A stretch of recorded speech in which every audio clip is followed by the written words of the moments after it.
বাবা, আমরা 4 বন্ধু মিলে ব্যবসা করতে চাই। একটা ভালো একটা ব্যবসার কথা বলে দেন বাবা। যা, তোরা রেস্টুরেন্টের ব্যবসা দে। দড়ি বাবার কথা মতো রেস্টুরেন্ট দিলাম, কিন্তু 2 মাস 3 মাস হয়ে গেল, কোনো কাস্টমার পেলাম না। দেখি দড়ি বাবার কাছে যাই, কি দড়ি বাবা কি বলে। বাবা, তোমার কথা মতো রেস্টুরেন্ট ব্যবসা দিয়েছিলাম বাবা, 3 মাসে একটা কাস্টমারও পাইনি বাবা। রেস্টুরেন্ট ব্যবসা তো দিয়েছিস, সেখানে কি দোকানের কোনো নাম দিয়েছিলি? এটা নেম প্লেট দিয়েছিলি, সাইনবোর্ড দিয়েছিলি? তা দেওয়া হয়নি বাবা।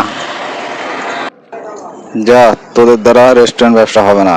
তোরা যেহেতু 4 বন্ধু হাতের কাজ জানিস, সেহেতু তোরা একটা ইঞ্জিনিয়ারিং ওয়ার্কশপ দে, গাড়ি নষ্ট হয়ে গেলে যাতে মেরামত করে দিতে পারিস।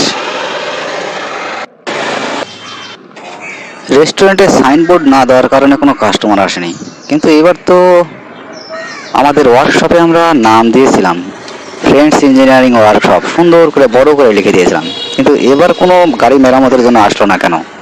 যাই দড়ি বাবার কাছে যাই।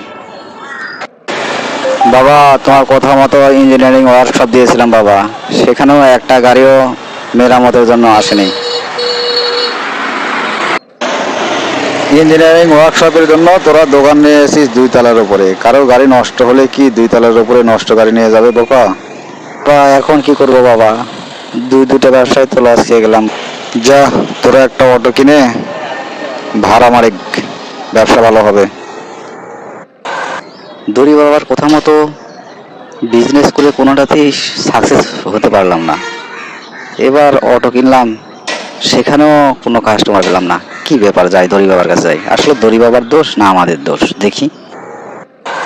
বাবা, এবারও তো ব্যবসা হলো না বাবা, 3 দিন পর ঘুরলাম, একটা কাস্টমারও গাড়িতে উঠলো না।